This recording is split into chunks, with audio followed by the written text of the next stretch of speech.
I was cleaning out the attic when I heard them downstairs.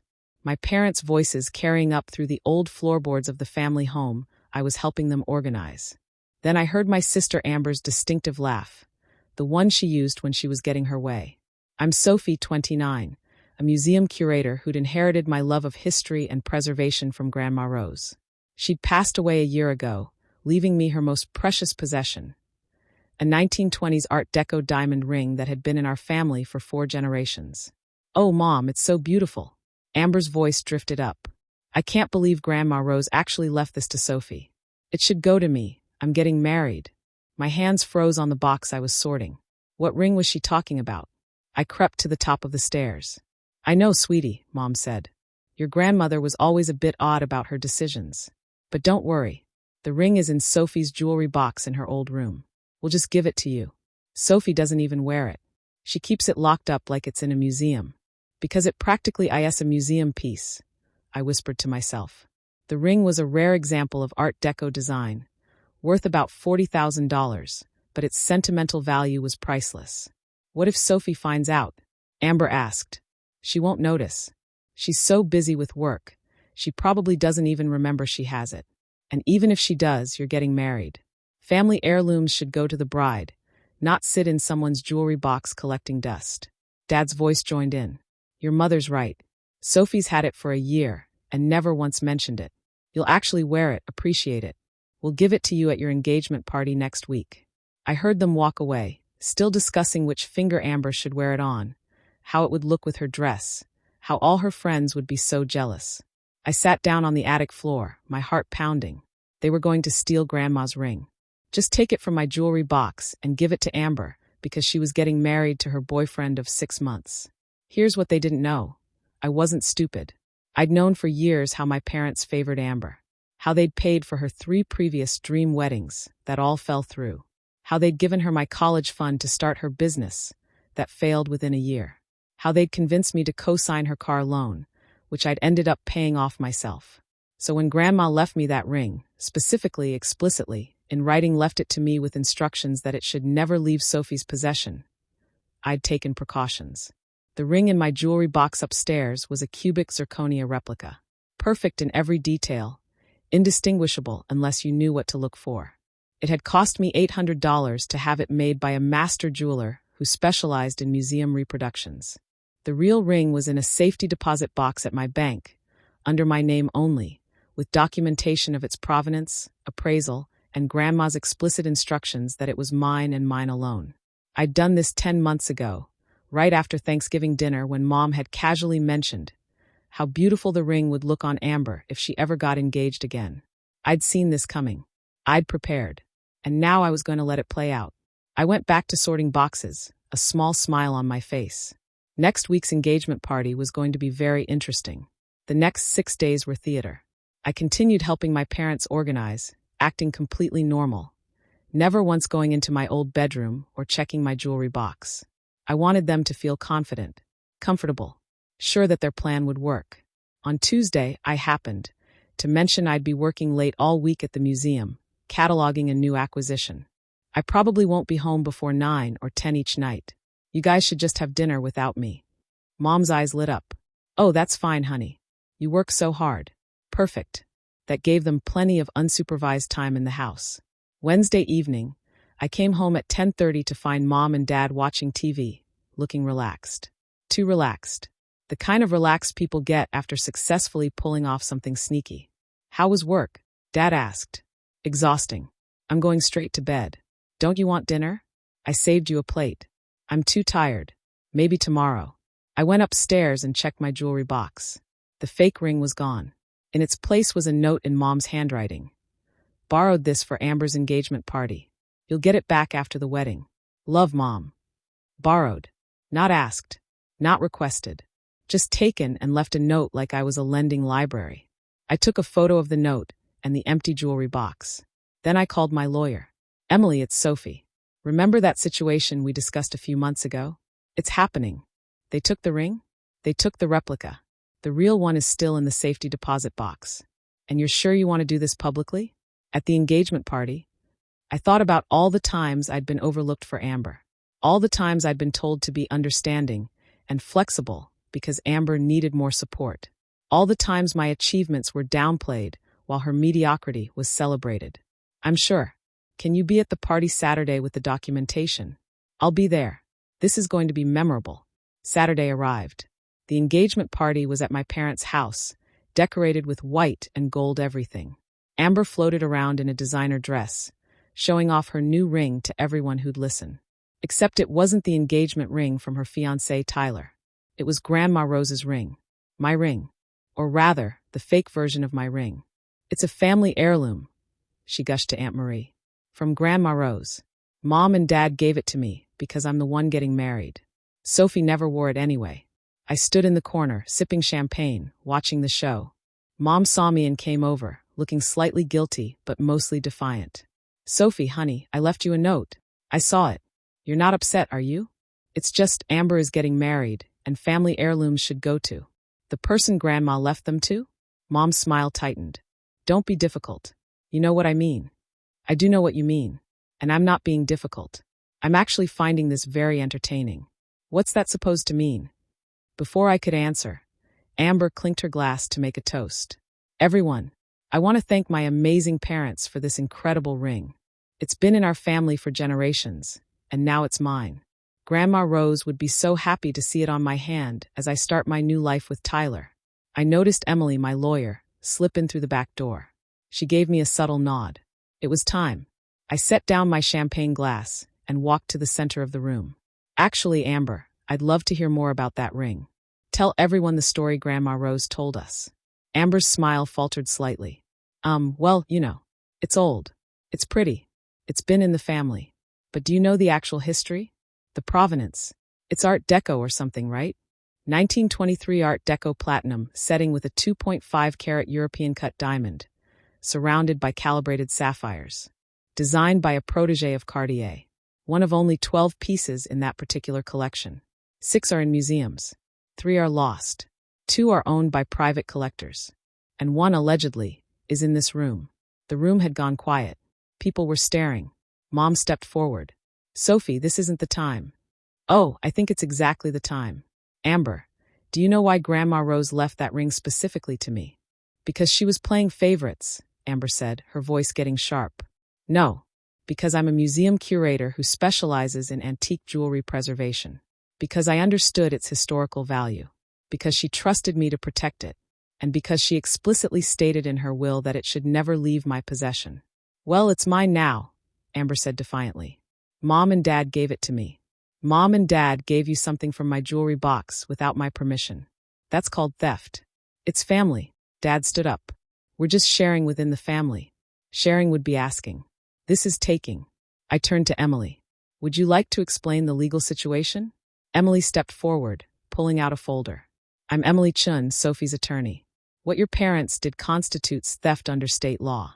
The ring was bequeathed specifically to Sophie with clear testamentary language. Your parents had no legal right to take it and give it away. That's ridiculous. Mom's face was flushed. It was in Sophie's jewelry box in our house. In Sophie's jewelry box. Her property. In your house. That doesn't make it your property. If I park my car in your driveway, you don't get to give it to your other daughter. I'm calling my lawyer, Dad said. Please do, Emily replied calmly. I'd be happy to discuss this with them. But I should tell you, Sophie has been very smart about this situation. All eyes turned to me. The ring on Amber's finger right now, I said clearly, is a cubic zirconia replica. I had it made 10 months ago. It cost $800. The real ring has been in a safety deposit box at First National Bank since last November. The room erupted. Amber looked down at her hand in horror. Mom's face went from red to white. Dad sat down heavily. You're lying, Amber screamed. This is real. I can tell. Can you? Because the jeweler who made it is one of the best replica artists in the country. He works with museums to create exhibition pieces. That ring is perfect in every detail. Except it's worth $800, not $40,000. Test it, Amber demanded. Get a jeweler here right now. Great idea. I pulled out my phone. I have a gemologist on standby. She's actually in the parking lot. Should I call her in? Mom grabbed my arm. Sophie, please. Don't do this.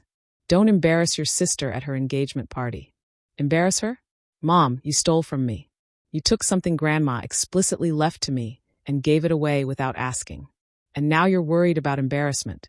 I called the gemologist in. Dr. Patricia Morrison, a certified gemologist I'd worked with on museum acquisitions, entered with her equipment. The party guests stood in uncomfortable silence as she examined the ring on Amber's finger. It took her less than 3 minutes. This is cubic zirconia, Dr. Morrison announced.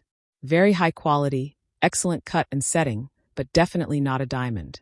The center stone alone, if it were real, would be worth approximately $30,000 to $35,000.